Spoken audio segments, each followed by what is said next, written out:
Halo semuanya, nama saya Guldiran Alexandra dengan NIM 27116.574, Prodi Ilmu Komunikasi dari Universitas Kristen Indonesia. Saya akan membawakan presentasi tentang memahami konsep dasar komunikasi interpersonal atau komunikasi interpersonal yang bisa kita singkat KIP. Nah, sebelum kita masuk ke materi, apa sih itu komunikasi? Udah pada tahu belum? Komunikasi merupakan suatu pesan yang disampaikan dengan jelas agar dapat direspon dengan baik oleh komunikan atau pembicara kita.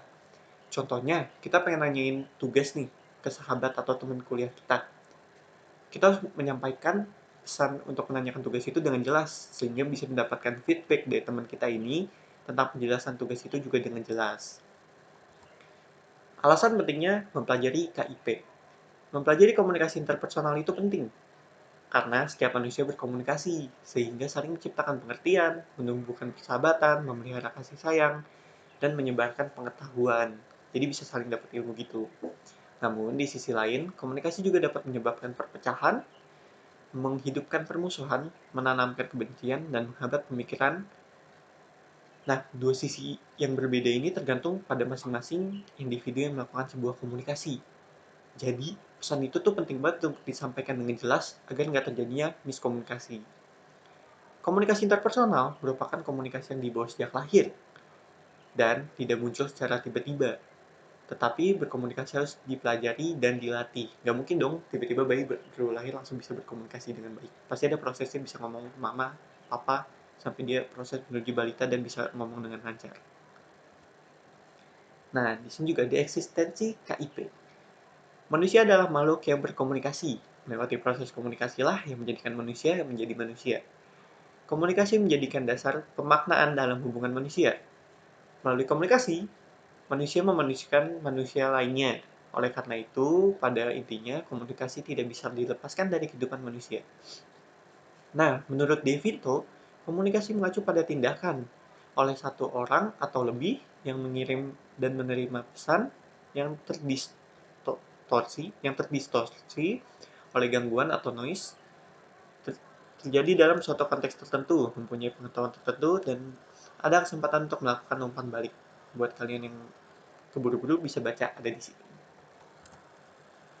Nah, komunikasi interpersonal. Komunikasi interpersonal dapat dikatakan bahwa adalah komunikasi timbal balik yang disampaikan oleh pengirim atau pembicara atau bisa kita sebut komunikator kepada penerima atau komunikan melalui media tertentu dan menimbulkan efeknya itu apa? Maksudnya timbal balik. Jadi kita menyampaikan pesan dari ke komunikan, komunikan memberikan kita feedback untuk membalas pesan yang kita sampaikan. Tujuan komunikasi interpersonal. Nah, di sini komunikasi interpersonal tuh punya dua tujuan. Maaf. Di sini komunikasi interpersonal itu memiliki 5 tujuan. Yang pertama itu menyampaikan informasi ketika berkomunikasi dengan orang lain, berbagi pengalaman. Selain menyampaikan informasi, komunikasi interpersonal juga memiliki tujuan untuk saling berbagi pengalaman kepada orang yang sedang komunikasi dengan kita. Yang ketiga ada menumbuhkan simpati. Simpati adalah suatu sikap positif yang ditunjukkan oleh seseorang yang muncul dari lubuk hati yang paling dalam untuk ikut merasakan bagaimana beban derita dan dari cerita orang tersebut. Yang keempat, ada melakukan kerjasama. Tujuan komunikasi interpersonal yang lainnya adalah melakukan kerjasama antara seseorang dengan orang lain untuk mencapai suatu tujuan tertentu. Dan yang terakhir, atau yang kelima, ada menumbuhkan motivasi.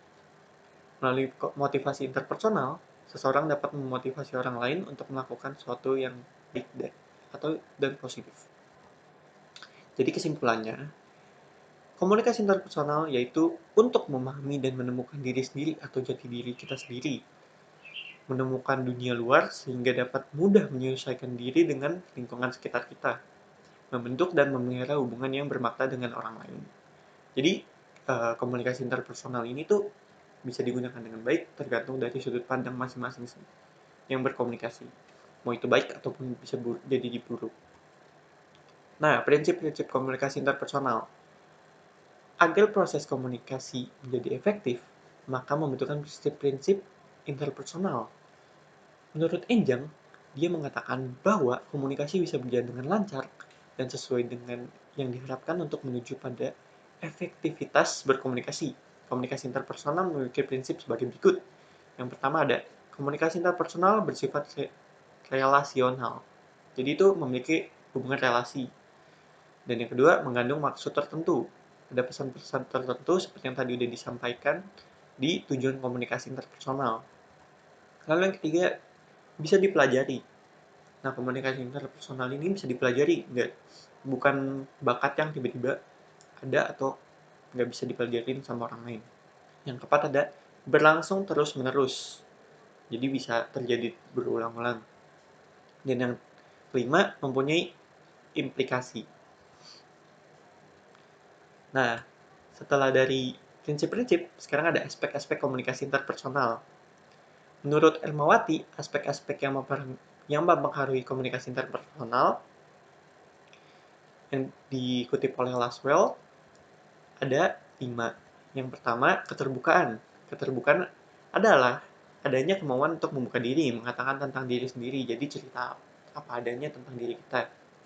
Yang kedua, ada empati. Empati adalah bentuk kemampuan untuk berpikir dan merasakan hal yang dirasakan oleh orang lain. Yang ketiga, ada sikap mendukung. Hubungan interpersonal yang efektif adalah hubungan di mana terdapat sikap mendukung. Jadi, misalnya teman kita lagi kesusahan, dia cerita ke kita kalau dia tuh lagi susah. Nah, kita mempunyai sikap empati, lalu kita mendukung dia, kita semangatin dia, kayak gitu. Lalu yang keempat, ada sikap positif. Sikap positif dalam komunikasi interpersonal dengan sedikitnya ada 2 cara, yaitu menyatakan sikap dengan positif atau langsung melakukan tindakan yang secara positif. Yang kelima ada kesetaraan. Dalam situasi barangkali terjadi kesetaraan, salah seorang mungkin lebih pandai, lebih kaya, lebih tampan, atau lebih cantik daripada orang lain. Tidak ada 2 orang yang benar-benar setara dalam segala hal. Makanya di mana dari komunikasi interpersonal ini tuh dua-duanya setara, punya kesempatan untuk saling berbicara dan menyampaikan pesan dan menyampaikan feedback. Yang terakhir ada 5 unsur pokok komunikasi interpersonal, yaitu ada pengirim pesan atau komunikator, adalah individu yang menyampaikan pesan kepada penerima pesan atau informasi. Yang kedua ada penerima pesan atau komunikan, adalah individu yang menerima pesan yang dikirimkan oleh pengirim pesan atau informasi. Yang ketiga, pesan adalah hal atau sesuatu yang disampaikan oleh komunikator kepada komunikan. Dan yang keempat, media adalah perantara atau alat yang digunakan untuk menyampaikan pesan dari pengirim kepada penerima. Yang lima, efek adalah akibat yang ditimbulkan dari pesan berupa respon atau tanggapan. Sekian presentasi dari saya, semoga bisa membantu kita semua dalam memahami komunikasi interpersonal. Terima kasih.